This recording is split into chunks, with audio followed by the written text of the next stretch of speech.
Good morning student. आज हम इसके बारे में जो आपका टॉपिक था सूती वस्त्र उद्योग में उसके बारे में पढ़ा था। उसके बाद आगे हम अहमदाबाद के बारे में पढ़ते हैं। पहले देखिए इसमें आप जानते हैं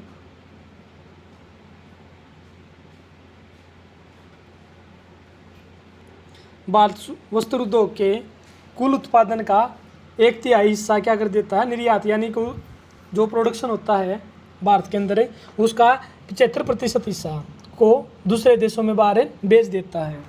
उसके बाद क्या कहता है, देखो अहमदाबाद गुजरात में साबरमती नदी के तट पर स्थित है। 1859 में यहाँ पहली सूती वस्त्र मिल लगी थी, यानी कि 1859 के अंदर यहाँ पर मिल लगाई गई थी। यथाशीघ्र ही मुंबई के बाद भारत का सबसे बड़ा वस्त्र निर्माता नगर बन गया। अहमदाबाद को पराय भारत का क्या कहा जाता है, मानचेस्टर कहा जाता है।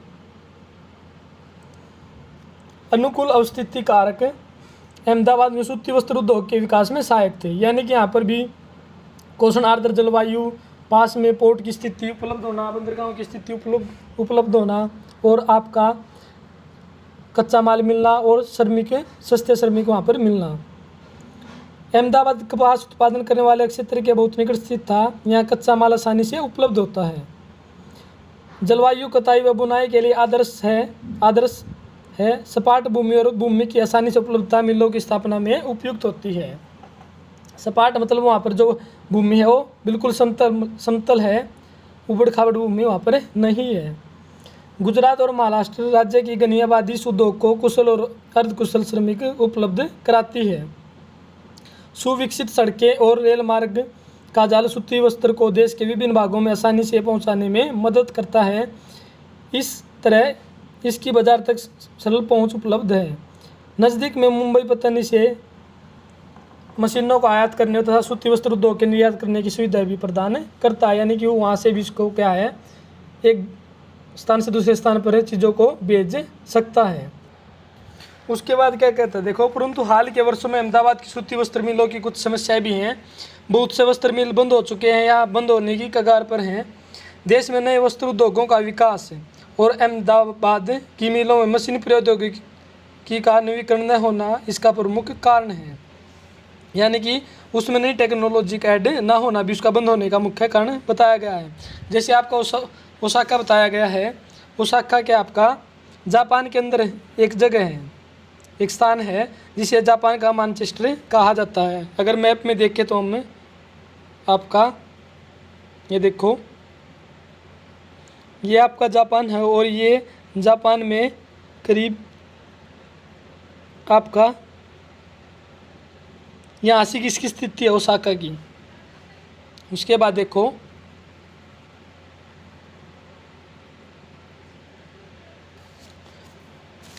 यह जापान का मानचेस्टर के नाम से भी इसको जाना जाता है।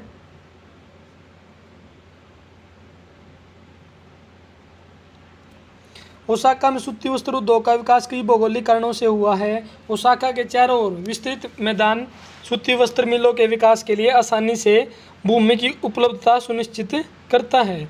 कोषण आर्द्र जलवायु कताई व बुनाई के लिए बहुत ही उपयुक्त है, यानी कि वहाँ की जो भौगोलिक कारक जो जलवायु वहाँ पर अच्छे प्रकार की आपकी, जो इसको नदियों का पानी प्राप्त होता है। कौन सी, योडो नदी का जल इसको आसानी से प्राप्त हो जाता है और ज़्यादा प्रचुर मात्रा में प्राप्त होता है। श्रमिक आसानी से उपलब्ध होते हैं। पतन की स्थिति कच्चे माल को आयात करने और वस्त्रों के निर्यात की सुविधा उपलब्ध कराती है। ओसाका का वस्त्र उद्योग पूर्णतः आयातित कच्चे माल के ऊपर निर्भर है।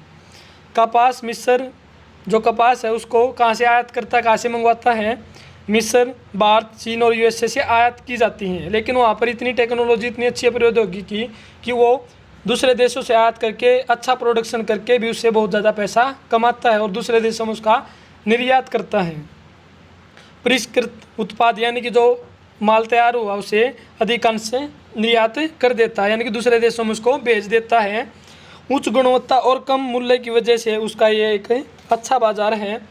यद्यपि देश का एक महत्वपूर्ण उद्योग है, लेकिन हाल ही में ओसाका के सूती वस्त्र उद्योग का स्थान अन्य उद्योगों जैसे लौह इस्पात, मशीनरी, जहाजरानी, ऑटोमोबाइल, विद्युत उपकरण तथा सीमेंट लेते जा रहे हैं। इसमें एक टॉपिक और था आपका, जिससे आपका इसमें सूचना प्रौद्योगिकी भी आता है, इसमें दिया नहीं गया, उसके बारे में कुछ आपको बताता हूँ। आपका सूचना प्रौद्योगिकी, देखो बच्चों, कैसा पॉसिबल हो सकता है कि व्यक्ति 24 घंटे काम कर ले, यानी कि देखने में तो ऐसा पॉसिबल नहीं होता, हम सोचे तो ऐसा, लेकिन ऐसा रियल में हो सकता है। इसमें क्या, जब हम चीज़ों के द्वारा अच्छी टेक्निक, अच्छे कम्युनिकेशन सिस्टम, अच्छी सूचना प्रौद्योगिकी के द्वारा एक देश से दूसरे देश से जुड़े हो तो हम ऐसा कर सकते हैं। जैसे एक एग्जांपल दिया गया आपको, एक डैनी है और एक स्मिता है। डैनी क्या है भाई, सिलिकॉन घाटी यूएसए के अंदर रहता है, वहाँ पर काम करता है। और जो स्मिता है वो क्या है, बेंगलोर के अंदर रहती है भारत में, लेकिन दोनों एक प्रोजेक्ट के ऊपर काम कर रहे हैं। जब डैनियल काम करता है यूएसए के अंदर तो स्मिता उस वक्त भारत के अंदर सो रही होती है। जब स्मिता सोकर उठती काम करने जाती है तो उस समय डैनी सो जाता है। यानी कि जो काम डैनी करता है जितने टाइम में, उसको काम करने के बाद ईमेल के द्वारा स्मिता के पास भारत में भेज देता है।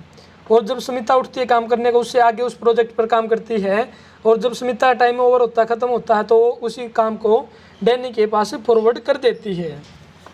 ये सब कब पॉसिबल है, ये सब क्या है, जब हमारे पास अच्छी सूचना प्रौद्योगिकी चीज़ें शामिल हों। सूचना प्रौद्योगिकी उद्योग सूचना के संग्रहण पर क्रम और वितरण को व्यवहार में लाते हैं। वर्तमान में यह उद्योग भूमंडलीय हो गया है।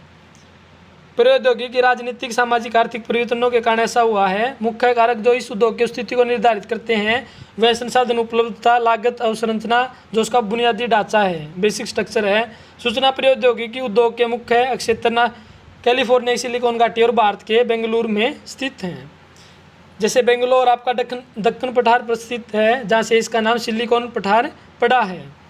यह शहर वर्ष भर मृदु जलवायु के लिए प्रसिद्ध है। सिलिकॉन घाटी सांता क्लारा घाटी का एक भाग है जो उत्तर अमेरिका में रॉकी पर्वतमाला के निकट स्थित है। यानी कि जो कैलिफोर्निया घाटी है कहाँ आपकी यूएसए के अंदर स्थित है।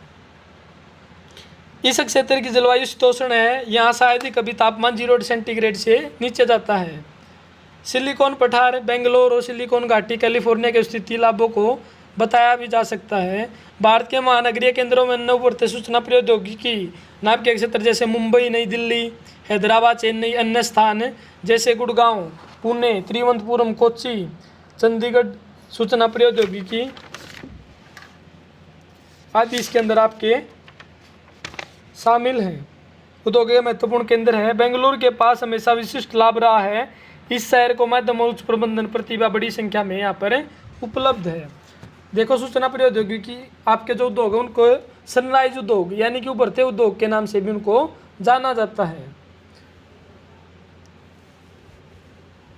इसमें और आगे क्या बताया गया देखो, अगर हम इनमें तुलना की बात करेंगे, आपकी कैलिफोर्निया घाटी जो है यूएसए के अंदर और बेंगलुरु के अंदर है। इसमें क्या देखो, भारतीय बेंगलोर में सर्वाधिक संख्या में सूचना प्रौद्योगिकी महाविद्यालय और शैक्षणिक संस्थान हैं।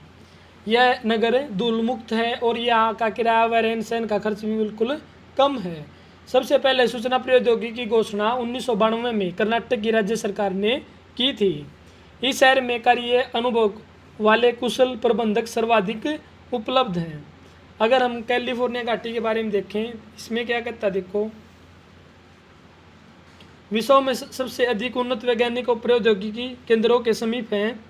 सुहानी जलवायु, आकर्षक और स्वच्छ पर्यावरण के साथ भविष्य में विकास और विस्तार के लिए पर्याप्त स्थान, मुख्य सड़क और हवाई पतन के समीप स्थित होना, बाजार और निपुण कार्यबल तक अच्छी पहुंच होना।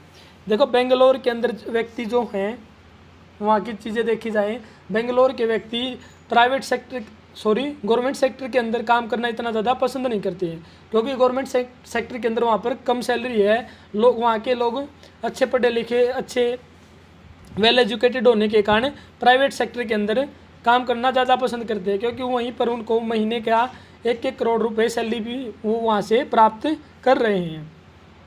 इसमें आपका ये मुख्य अंतर था। जैसे सूचना प्रौद्योगिकी का भी इसमें एक टॉपिक था, लेकिन अब की बार वो काट दिया है, लेकिन वो भी आपका अच्छा था, इसलिए मैंने आपको उसके बारे में बताया है। बस इसी के साथ आपका ये लेसन बेटा समाप्त होता है।